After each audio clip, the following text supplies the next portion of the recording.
días, mis amigos. Dios nos bendice rica y abundantemente en este primer domingo del mes de junio. Y como bien dice Sara, nuestro tema es cómo seguir los pasos de Jesús, dándole seguimiento a nuestro mensaje anterior de que nosotros cómo seguir los pasos de Jesús. Nuestro tema anterior era seguir las enseñanzas del Maestro Jesús para seguir sus pasos, conocer sus enseñanzas para seguir sus pasos. Y la divinidad en mí me dice que la mejor manera de nosotros seguir los pasos es con un ejemplo vivo. Y el ejemplo que nosotros vamos a utilizar para conocer los pasos de Jesús es uno de sus apóstoles. Yo creo que el más controversial de ellos, que todos lo conocemos, porque metía mucho la pata, ¿verdad? Y es Pedro, apóstol de Jesús. De todas maneras, antes de continuar, yo quiero que hagamos una afirmación que desde que hicimos Creciendo en Prosperidad, yo me la he apropiado de ella y en todas mis actividades siempre la hago. Y ya la hicimos esta mañana en la clase de Biblia, pero queremos compartirla ahora con ustedes. Y decimos todos juntos: estoy abierta y receptiva al Espíritu vivo de la verdad de Dios. Gracias, Dios, por un buen mensaje para mí. Y es así. Entonces aquí tenemos Pedro, apóstol de Jesucristo. Podemos decir que Pedro era oriundo de Betsaida, una aldea que estaba al norte de Galilea, del mar de Galilea, que era famosa por su pesca. Él, obvio que era pescador, pero vivía en Cafarnaúm junto con su esposa y su suegra.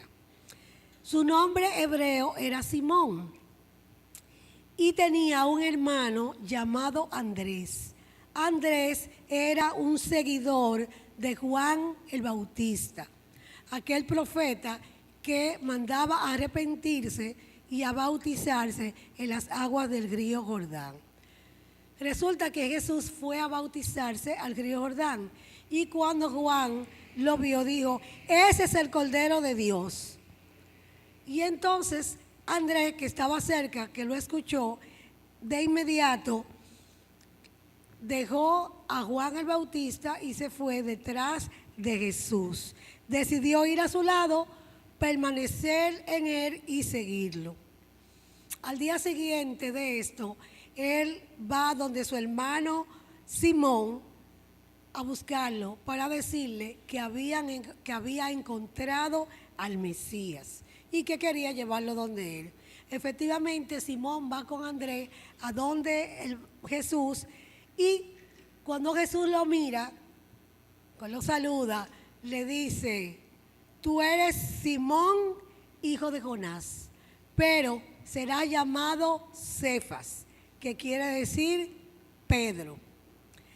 Desde ese momento, respondiendo al llamado de Jesús, el Cristo, Jesús de Nazaret, Pedro lo siguió y decidió ser pescador de hombres, como había sido la invitación del Maestro. Él formó parte del núcleo de los 12 apóstoles que conformarían el ministerio de Jesús, junto con Andrés y los hermanos Juan y Santiago, hijos de Zebedeo. Jesús fue un huésped frecuente en la casa de Pedro. Incluso en una ocasión sanó a su suegra que estaba enferma. Aunque Pedro carecía de estudio, pronto se distinguió por su recia personalidad y se erigió como en un portavoz del grupo. Al examinar su vida, notaremos que aunque a veces denotaba incomprensión del auténtico mensaje del Maestro, gozaba de una gran intimidad y confianza con él. Generalmente en las actividades más íntimas del Maestro siempre estaba acompañado por Pedro, por Juan y por Santiago. Desde el punto de vista espiritual, para nosotros aquí en Unity, el apóstol Pedro representa la facultad de la fe, la que se manifiesta en las cosas espirituales, fe en Dios. Pedro creyó firmemente que Jesús era el Mesías y tuvo una relación íntima con él. Y su fe vacilante al inicio fue desarrollándose plenamente hasta ser su mayor representante en las escrituras cristianas. El Maestro Jesús llamó a sus apóstoles independientemente de sus caracteres y sus limitaciones, preparándolos para su servicio. Ellos no fueron elegidos porque fueran perfectos, sino a pesar de sus imperfecciones. El único requisito era que desearan seguir a Jesús. Y al seguirlo y mantener su decisión firme de seguirlo, esto haría posible que las enseñanzas y el ejemplo del Maestro a través de la convivencia le proporcionaría el conocimiento y la práctica de la verdad, lograría que a través de la gracia divina ellos pudieran manifestar lo que realmente eran, seres espirituales en manifestación. Tú y yo estamos llamados a servirle si queremos regenerarnos espiritualmente.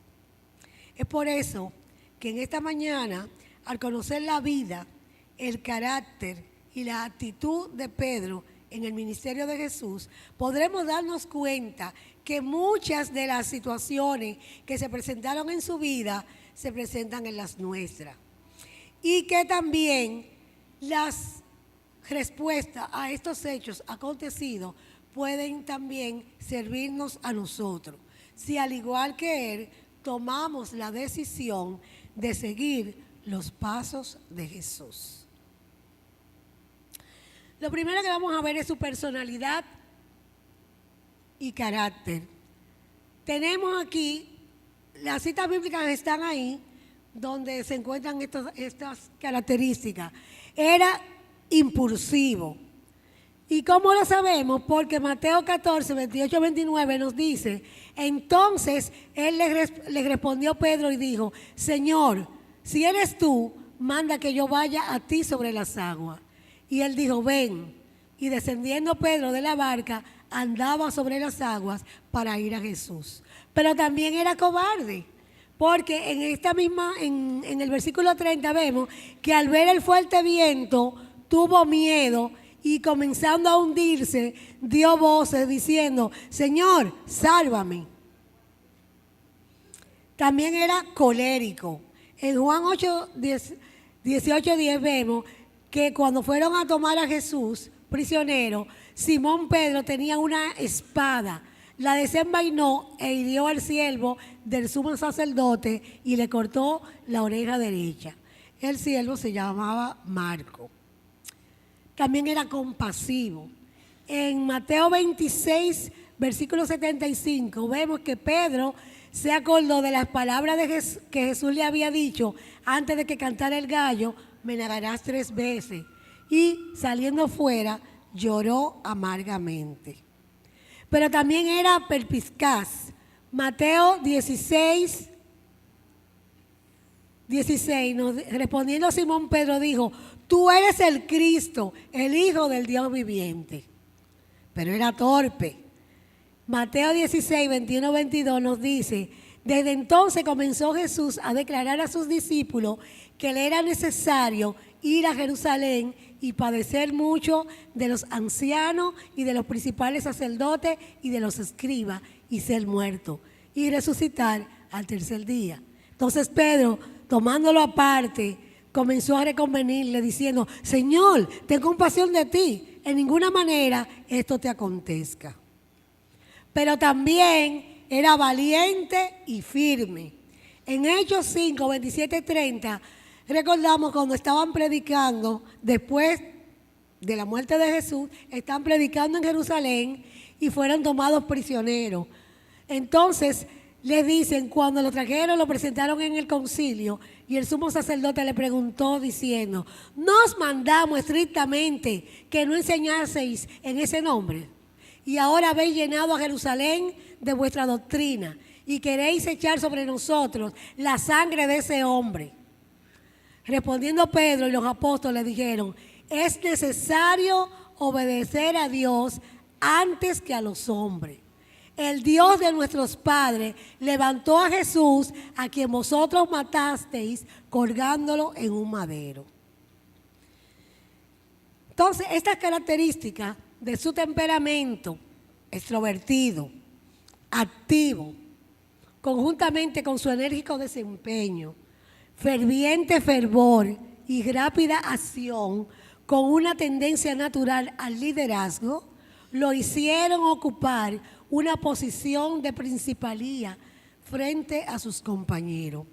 Y luego de Pentecostés, lleno del Espíritu Santo y ya con su temperamento controlado, jugó un papel muy importante en el desarrollo de la iglesia primitiva. De manera tal que el primer milagro y el primer sermón, luego de la ascensión de Jesús, fueron de su autoría. Pero, ¿cuáles eran estas actitudes perjudiciales de Pedro? La actitud más perjudicial de Pedro es que él tenía un orgullo y exceso de confianza en sí mismo, que lo hacían que a veces luciera prepotente y parecer como falta de sumisión a la voluntad divina. Y estas actitudes hicieron que subestimara las tentaciones a las cuales fue sometido. Jesús le había enseñado a sus discípulos que debían mantenerse orando sin cesar para no caer en tentación, porque aunque el espíritu está presto, la carne es débil. Y específicamente a Pedro, el maestro le había advertido de sus negaciones, pero su autoconfianza no le permitió mantenerse fortalecido con la oración cuando éstas llegaron a su vida.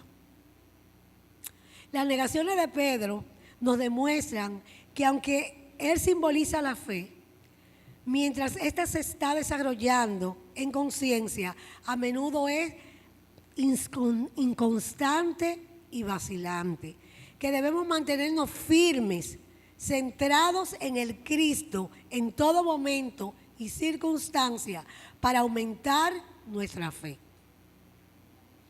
El cumplimiento de la profecía de Jesús en relación a sus negaciones le hicieron tomar conciencia de sus errores. Es decir, tan pronto el gallo cantó, él hizo conciencia de que había negado al maestro 3 veces. Y se dice también que en ese momento el maestro salía y lo miró. Y eso hizo que él saliera corriendo, llorara amargamente su traición, se arrepintió y confesó su pecado. Luego de su resurrección, Jesús se le apareció a sus apóstoles para fortalecerlos, para darle las últimas instrucciones, porque estaba preparándolo para que ellos continuaran su ministerio luego de su partida. La séptima de estas apariciones fue a 7 de los discípulos en el mar de Tiberías, donde se encontraban pescando. Y entre estos 7 se encontraba, obviamente, Pedro y Juan. Al igual que al inicio de su ministerio, tuvieron una pesca milagrosa, porque una persona desconocida desde la orilla le decía que tirara la red a la derecha. Y esto le prendió el hormiguito a Juan y dijo, es el maestro. Y ustedes saben que Pedro, impulsivo, se puso la ropa y salió detrás de Jesús. Entonces tuvieron una pesca maravillosa y Jesús los esperaba en la orilla con un fuego encendido. Con los pescados que llevaron, pues compartieron una comida. Y luego de finalizada la comida, entonces Jesús llamó a Pedro, donde sostuvo una conversación personal con él, que es parte de su que fue el inicio para su restauración. En esta ocasión, el maestro apeló a su mayor defecto, el orgullo, y le dio la oportunidad de afirmar 3 veces el reconocimiento de su amor por él, de manera que su fe vacilante se fue afirmando, demostrando su devoción al Cristo. En cada respuesta afirmativa de Pedro, las 3 veces en que Jesús le preguntó si lo amaba, él le pide que cuide a sus ovejas, que cuide a sus corderos. Y espiritualmente esto significa toda la humanidad, porque la verdadera fe tiene sus raíces en el amor por Cristo y en el deseo de servirle a través de los demás. Porque recordemos el mandamiento del Maestro: amar a Dios sobre todas las cosas y a nuestro prójimo como a nosotros mismos. Luego de esta conversación, Jesús le hace una predicción final que, según la palabra nos dice, que era dándole a entender de qué muerte, con qué muerte habría de glorificar a Dios. Y luego de darle esta cita bíblica, le dice: sígueme. Vamos a Juan 21, 18, 19.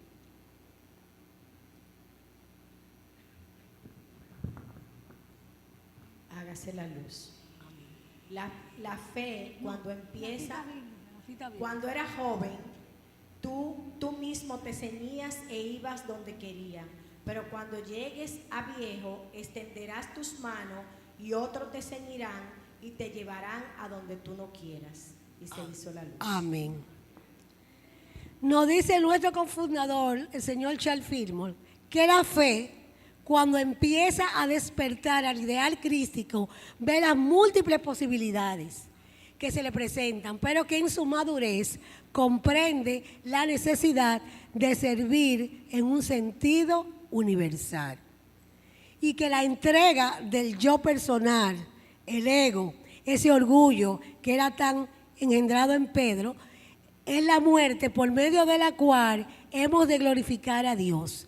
El asirse al Espíritu y su poder debe acompañar la negación del yo. Luego de esta predicción, Pedro se volvió y vio a Juan que le seguía.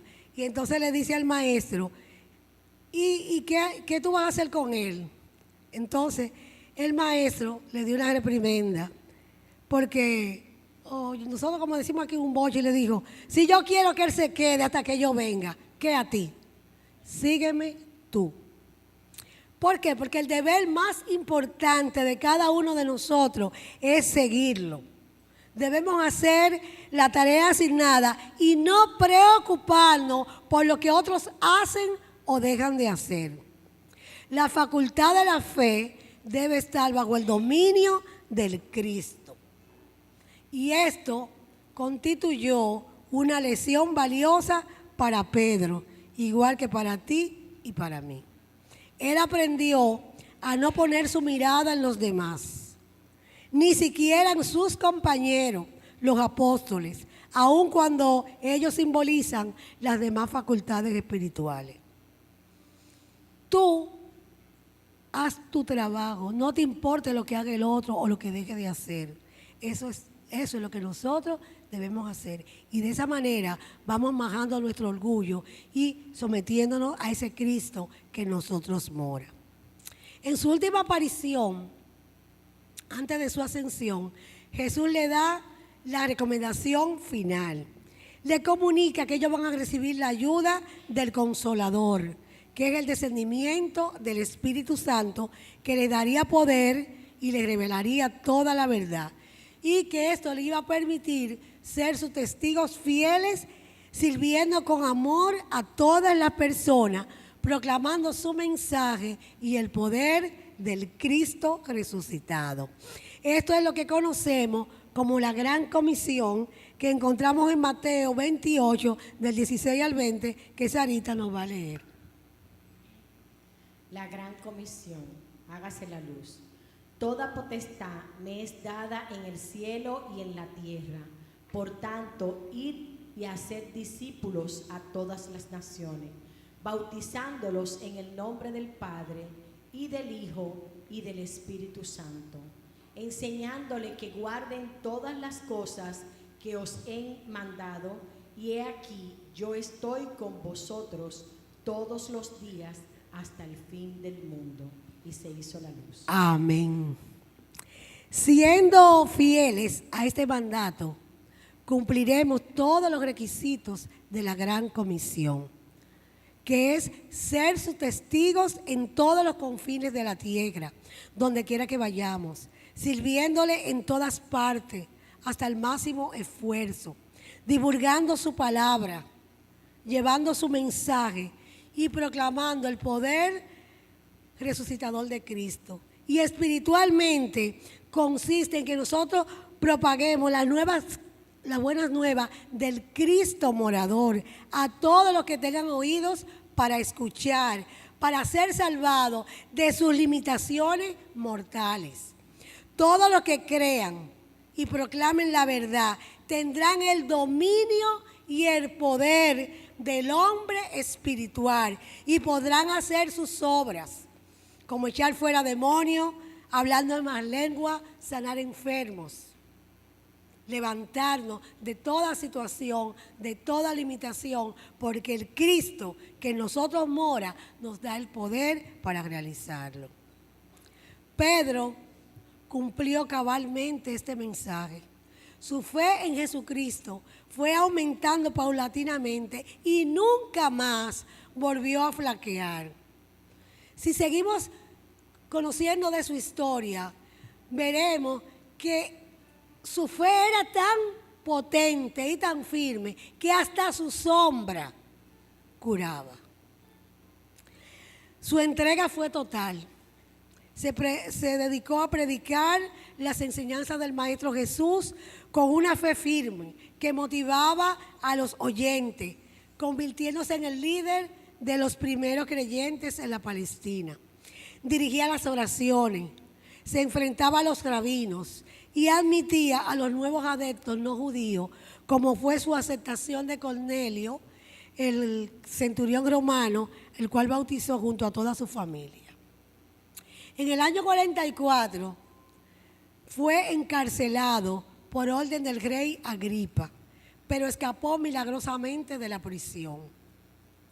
Luego de su liberación, abandonó Jerusalén, propagando las enseñanzas por Siria, Asia Menor y Grecia. Y ya en esa época compartía el liderazgo con Santiago y Pablo. En el Concilio de Jerusalén apoyó la línea de Pablo de abrir el cristianismo a los gentiles sin ningún requisito previo, como era el deseo de muchos de ellos. Los últimos años de su vida están envueltos en la leyenda, pues solo se puede reconstruir a partir de relatos posteriores. Se nos dice que se trasladó a Roma.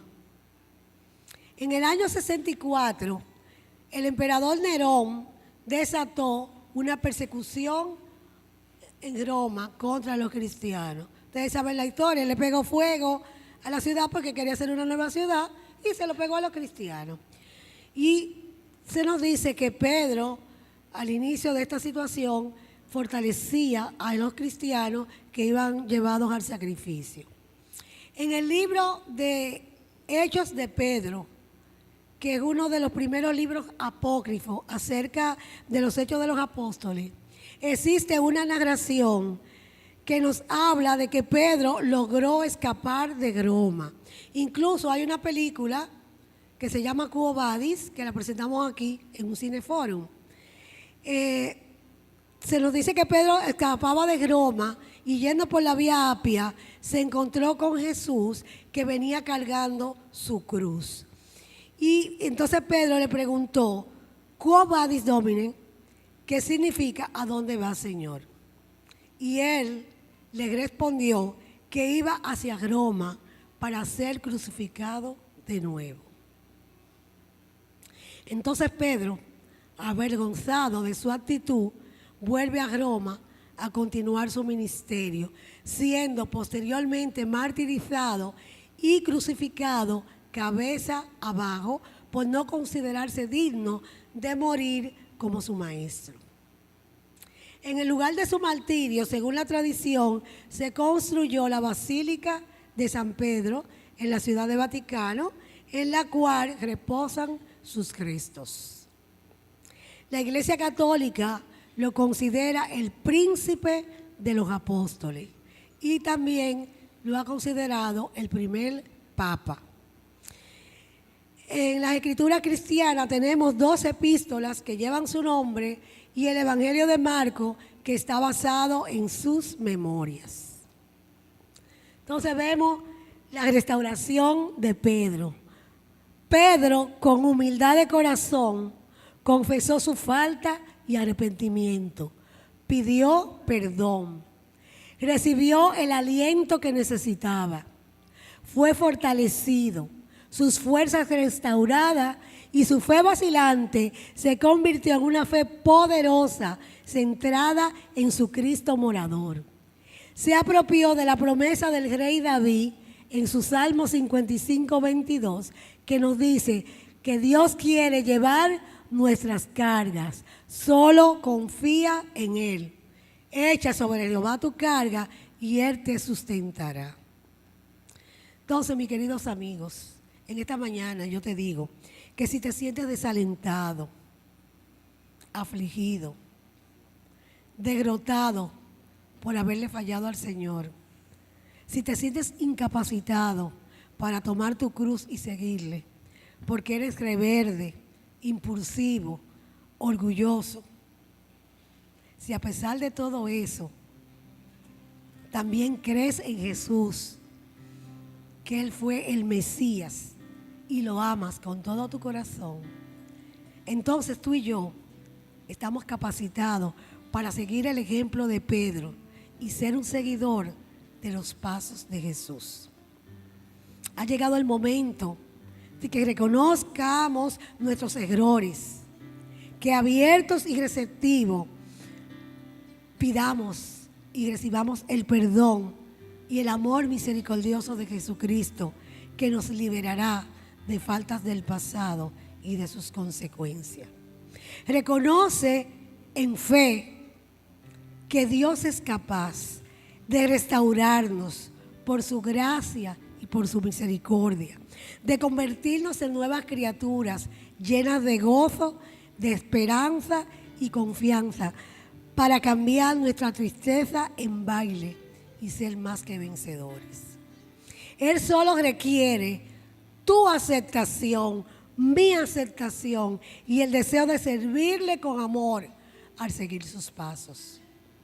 Cierra tus ojos por unos momentitos de íntima comunión con tu Creador. Acepta que solo Él es capaz de restituirte la gloria que tuviste antes de que el mundo fuera, unificándote con esta oración en canto. Dios es capaz.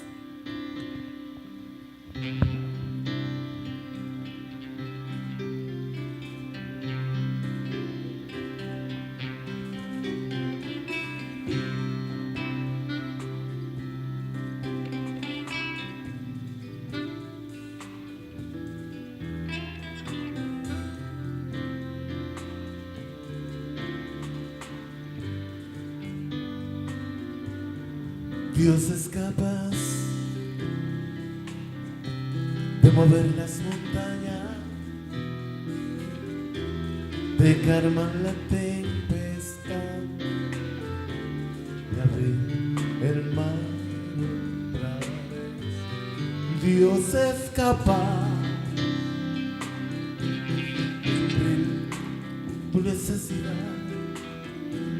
de sanar la enfermedad, de hacer que el sol se detenga otra vez. Dios es capaz de hacer todo lo que tú estás dispuesto a creer que puede hacer. Mueve montañas, Calma la mar, si solo puede.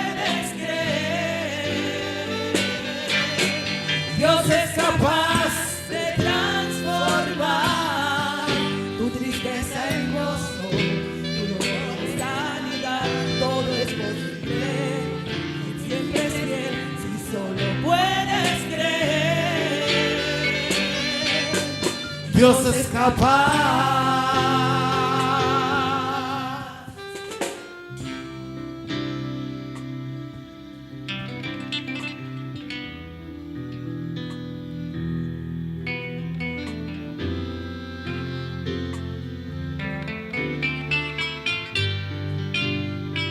Entrega esa situación. Entrega esa situación. Dios es capaz. Porque Dios mora en ti y te da el poder y la fuerza para vencer cualquier situación. Si tú lo crees en así. Dios es capaz de mover las montañas, de calmar la tempestad, de abrir el mar otra vez. Y Dios es capaz de suplir tu necesidad, de sanar la enfermedad, de hacer que el sol se detenga otra vez. Dios es capaz de hacer todo lo que tú estás dispuesto a creer que puede hacer. Mueve montañas, Calma la mar, si solo puedes creer. Dios es capaz de transformar Tu tristeza en gozo, tu dolor en sanidad, todo es posible. Siempre es bien, si solo puedes creer. Dios es capaz de transformar. Tu tristeza en gozo, tu dolor en sanidad, Mueve montañas, calma la mar, si solo puedes creer. Dios es capaz De transformar tu tristeza en gozo, tu dolor en sanidad, todo es posible. Siempre es fiel, solo puedes creer. Dios es capaz, Dios es capaz, Dios es capaz.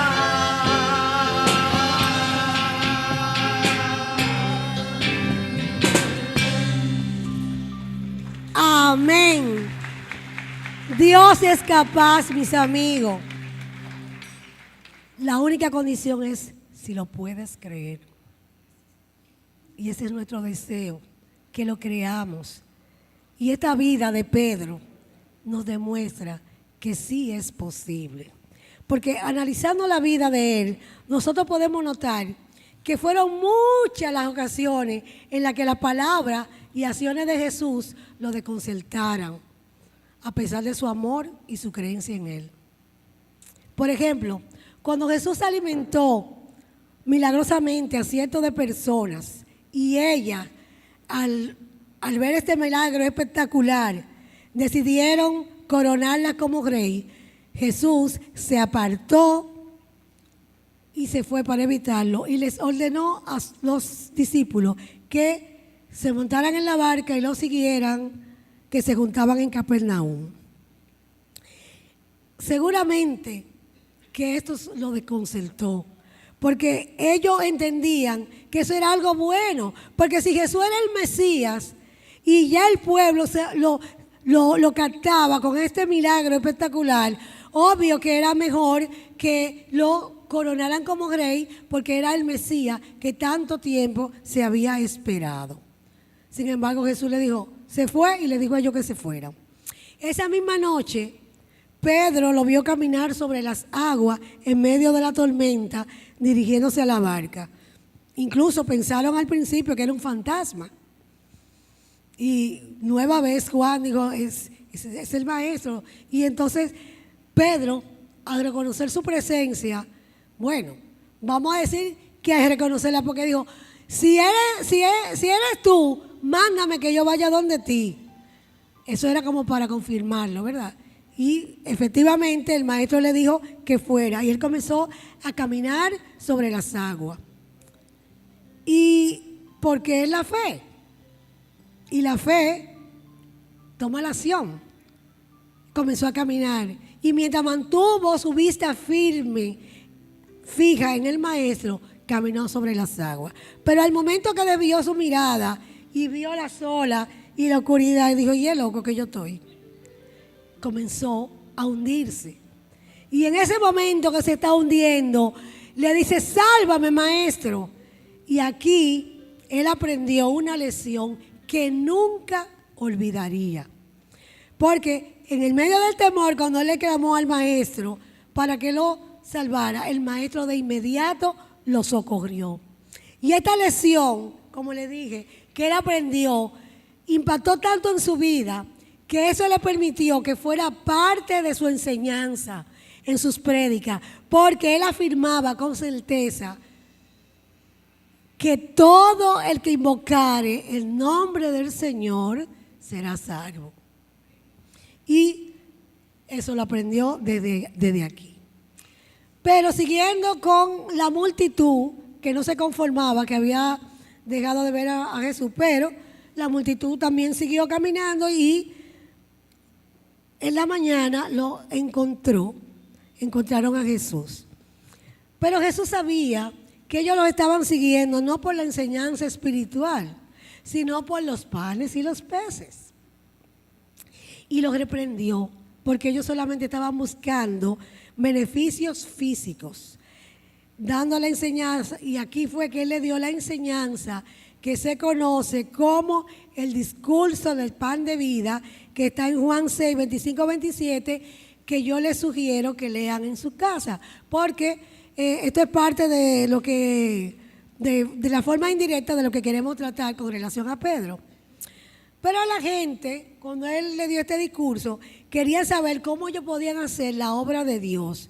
Y él le contestó que la obra de Dios es que creyeran en aquel que él envió. Esto significa que tenemos que creer en el Cristo morador que Dios nos ha dado, que está en cada uno de nosotros. Entonces, cuando le dijo eso, ellos le preguntaron, le dice la multitud que le dé una señal. Eso era algo muy común, porque recuerden que también los fariseos y los saduceos le pidieron una señal. Entonces, el objetivo de Jesús era que ellos cambiaran su actitud materialista y comprendieran que Él era el enviado de Dios para darle la posibilidad de vivir para siempre. Y por eso Él les respondió con Juan 6, 35, 36. Hágase la luz. Yo soy el pan de vida. El que viene a mí no pasará hambre, y el que cree en mí nunca pasará sed. Y se hizo la luz. Amén. Pero a pesar de haber visto todo lo que Jesús había hecho, ellos dudaban y no creían en Él. Y sus palabras le parecieron extrañas y se escandalizaron. Y es cuando Jesús entonces le hace una comparación gráfica de que para obtener la vida eterna era necesario comer su carne y beber su sangre. Y este fue el punto del clímax. Aquí ellos no solamente se molestaron, sino que entendieron este discurso como ofensivo y decidieron abandonarlo, incluyendo a algunos de sus seguidores. Yo me imagino ese momento que vivió el maestro de contrale, pero ven acá, esta gente que no entiende nadie. Porque esa pregunta que él le hace a esos discípulos con los cuales él había estado tan ligado, él le preguntó que si ellos también querían irse. Y es claro que Pedro estaba confundido como los demás, porque porque no entendía por qué Jesús tenía que morir para cumplir la voluntad de Dios. Pero eso no fue excusa para que él le contestara rápidamente y con mucha propiedad: Señor, ¿a quién iremos? Solo tú tienes palabra de vida eterna. Eso dijo Pedro. Estas son palabras leales y valerosas que nos demuestran su lealtad y su fe. Porque la lealtad es el único camino para recibir la vida eterna que Jesús nos ofrece. Ser leal a Jesucristo implica conocer sus enseñanzas, aprenderlas, comprenderlas y vivirlas, aun cuando algunas de ellas nos sorprendan o no encajen con nuestras preferencias personales. Pedro estaba muy claro de que Jesús era el Mesías esperado y que dependía de sus enseñanzas sobre el reino de Dios para obtener la vida eterna. Cuando la fe, Pedro, se acelera en conciencia, sabemos que es solo al Espíritu al que debemos volvernos. No hay ninguna otra fuente que pueda darnos palabra de vida eterna. ¿Ok? Solamente el Cristo que en nosotros mora. Hoy en día, muchas personas afirman que aman a Jesús, pero no son leales al cumplimiento de sus enseñanzas, ni afirman su fe en el Cristo para adquirir fortaleza y seguirlo. Tenemos que fortalecernos en fe, en ese Cristo que en nosotros mora, que nos va a revelar toda la verdad en toda situación que estemos enfrentando. Poco después de estos acontecimientos, Jesús partió con los apóstoles y otros discípulos hasta las aldeas cercanas a Cesarea de Filipo. Y ahí le preguntó, ¿qué dice la gente que yo soy? ¿Quién le dice la gente que yo soy? Entonces ellos comenzaron a contestarle, a decirle lo que decían que él era. Pero él, para profundizar aún más, le dijo, pero ¿y ustedes qué dicen que yo soy? ¿Quién soy? Con esta pregunta, él quería ver la comprensión espiritual de sus apóstoles, que representan las 12 facultades o poderes espirituales. Y es la facultad de la fe, Pedro, que de inmediato le contesta expresando lo que algunos de ellos sentían. Tú eres el Cristo, el Hijo del Dios viviente. Tú eres el Cristo, el Hijo del Dios viviente. Y de una vez el maestro le dice, tú eres Pedro y sobre esta piedra edificaré mi iglesia. Aquí vemos que el Salmo 118, 22 dice, la piedra que desecharon los edificadores ha venido a ser la cabeza del ángulo. Y basado en esta y otra profecía, Jesús indicó que Dios fundaría una congregación sobre la piedra que Pedro acababa de identificar como el Cristo. Y lo felicita porque esta revelación vino por fe, no por medio de sentido humano, carne y sangre, sino por el Espíritu de Dios que mora en el hombre. Charles Fillmore nos dice que esta revelación de la verdad es la roca sobre la cual se construye la verdadera y única iglesia de Jesucristo, que es un estado de conciencia en el hombre. Y a esa roca, que es la fe, se le entrega la llave del reino. Pedro, simbolizando la fe, el Cristo le entrega la llave del reino de los cielos, diciéndole que todo aquello que atare en la tierra será atado en los cielos y que todo lo que desatare en la tierra será desatado en los cielos. Nos dice nuestro cofundador, Charles Fillmore, que el que Pedro permanezca en la puerta de los cielos no es una figura de visión, que Él siempre permanece allí cuando tú has reconocido al Cristo y que la llave del reino de los cielos, las llaves son los pensamientos que tú formas y las palabras con que tú hablas. Y entonces, dependiendo de esa forma, estaremos, si la facultad, si no la vigilamos de cerca, nos va a atar a los niveles que nosotros de servidumbre si nosotros no vigilamos en ella. Es decir, si tú te crees que tú eres un vil gusanito de la tierra, que tú no tienes derecho a nada, pues eso es lo que tú vas a formar, lo que tú vas a decir y lo que tú vas a manifestar.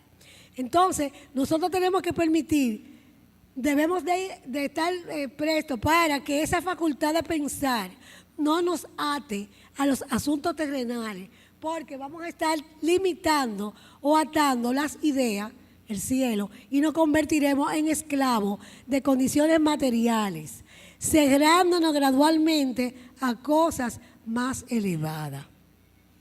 Pero Firmo nos sigue diciendo que este pensador por fe, Pedro, es el fundamento de la facultad de pensar, que debe cuidarse, dirigirse y adiestrarse, que sus palabras son operantes en muchos niveles de conciencia y nos atará a niveles de servidumbre si no lo vigilamos de cerca. Si permitimos que nos ate a las cosas terrenales, a las limitaciones, es decir, tú vas al médico y te dice, tienes una enfermedad terminal, tienes un mes de vida, y te lo crees, antes del mes te mueres. ¿Cuántas personas han ido al médico que se sienten bien, no tienen nada, y van y le dicen que está enfermo, y esa persona que no tenía nada, de repente comenzó a manifestar todo aquello hasta que se muere? Porque su llave de su cielo se ha ceñido a estas cosas. Entonces, nosotros tenemos que hablar positivamente, dar gracias por todo y saber que todo lo que nosotros presentemos en nuestra vida es parte de nuestro plan y de nosotros depende el mantenernos o no hacerlo. Porque cuántas veces una persona que ha sido limitada y tú comienzas a elogiarla, a alabarla, esa persona da un cambio radical y es totalmente diferente. Porque precisamente con su capacidad de pensar ha podido desatarse de esas condiciones terrenales y adaptarse al cielo de su mente. Pero luego de esto Jesús continúa preparándolo para su juicio en Jerusalén, explicándole que el Mesías pronto sería torturado y asesinado en esa ciudad, pero que resucitaría al tercer día. Ya nosotros conocemos la oposición de Pedro a esta afirmación de Jesús. Esta oposición de Pedro denotaba el amor y la preocupación que él sentía por su maestro, pero también su falta de comprensión en la enseñanza. Jesús sabía que ellos no entendían el significado espiritual de sus palabras. Ellos lo que creían era que Jesús hablaba en sentido figurado y que este era el fin de ese estado mental, que luego sería más glorioso. Sería un estado más glorioso donde Él sería el Mesías y ellos estarían a su lado. Si no, recordemos en la última cena, cuando ellos estaban luchando, que quién iba a estar al lado de Él y quién no iba a estar. Es por eso que cuando Pedro le dice, ay, maestro, ten compasión de ti, que esto no te suceda, Jesús le da un gran boche y le dice, ponte detrás de mí, Satanás, me eres tropiezo, porque no piensas los pensamientos de Dios, sino de los hombres. En otras palabras, le está diciendo, no me seas estorbo, ponte detrás de mí, sígueme y apóyame. Pero nosotros queremos destacar ante esta respuesta la humildad y la disciplina de Pedro, que a pesar de su carácter y falta de entendimiento, no se enojó, ni protestó, ni dio ninguna excusa, sino que humildemente aceptó esta corrección que le hizo el maestro. Y una semana más tarde, acompañado de Pedro, de Santiago y de Juan, Jesús se va a la montaña a orar. Y sucedió la transfiguración, que es un acontecimiento con un gran significado físico y espiritual, que el maestro le encomendó que no mencionaran hasta después de su resurrección. Jesús aquí manifiesta una transformación en conciencia y eleva sus pensamientos de lo material, de lo físico, a lo espiritual. Y sostenido por la fe, que es Pedro, por el juicio, que es Santiago, y por el amor, que es Juan, eso hace que ese alto estado de conciencia hace que se irradie una luz desde su interior y se produce la transfiguración, porque hemos sido levantados en conciencia espiritual. Pero también está ahí Moisés, junto al Cristo está Moisés, que es la ley, y está Elías, que es los profetas. Y entonces es necesario, para nosotros lograr esta transformación, obedecer la ley, los profetas, junto con la fe, el amor y el juicio. En conciencia crística, nosotros vamos a ser levantados en conciencia espiritual y vamos a tener esta transfiguración, que es una transformación mental. La fe se impresiona tanto cuando ve esto que desea levantar 3 tabernáculos para mantenerse en ese nivel de conciencia. Pero esa voz interna, esa inspiración divina, le dice que no y que escuche la voz del Hijo, es decir, del Cristo, que solamente a Él escuchen. Nosotros podemos lograr la transfiguración, como decía, a través de la oración, de la meditación, del estudio, de hacer declaraciones de verdad, alabanzas, canciones. Y en ese estado de conciencia nosotros podemos lograr esa transfiguración. Después de esta visión, Pedro finalmente se convenció de que el maestro tendría que sufrir y morir. Y también se hizo consciente de muchas de las profecías que habían acerca de la palabra de Dios, de estos acontecimientos que iban a acontecer. Y por eso pudo superar las pruebas a las que fue sometida su fe. Esta visión fue tan impactante para él que años más tarde él decía que él había sido testigo de la magnificencia de Jesús. Entonces, finalmente, como podemos notar, a pesar de todos sus defectos, Pedro tenía las cualidades requeridas para ser un líder y un seguidor de Jesucristo. Yo quiero mostrarle las cualidades que a mi modo de verlo hacen un seguidor digno de imitar por todo lo que deseamos seguir los pasos de Jesús. Entusiasmo, deseo de servir, firmeza de carácter, amor, lealtad, responsabilidad, disciplina y por sobre todas las cosas, fe. Estas cualidades las encontramos en Pedro.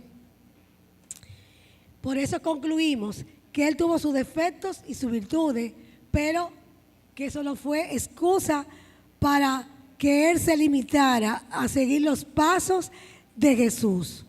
Porque si eres leal a su llamado, podrás ser un fiel servidor.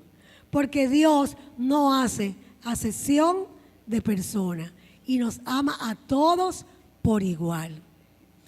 La vida de Pedro nos demuestra que tú y yo, al igual que él, podemos superar nuestros errores y activar nuestros dones, unificándonos con el Cristo de nuestro ser para lograr nuestra regeneración espiritual y disfrutar nuestra herencia divina. Y como Jesús, proclamar: el Padre y yo, uno somos. El Padre y yo, uno somos. Para esto solo se requiere que con el poder ejecutivo de tu mente, que llamamos voluntad, decidas, al igual que Pedro, seguir la invitación del Maestro Jesús sin importar lo angosto del camino.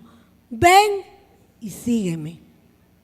Eso es lo que el Maestro nos pide, y que tú y yo, conjuntamente, con entusiasmo, con deseo de servir, con firmeza de carácter, con amor, con lealtad, con responsabilidad, con disciplina y con fe, lo podemos lograr y ser un gran apóstol del Maestro Jesús, como lo hizo Pedro.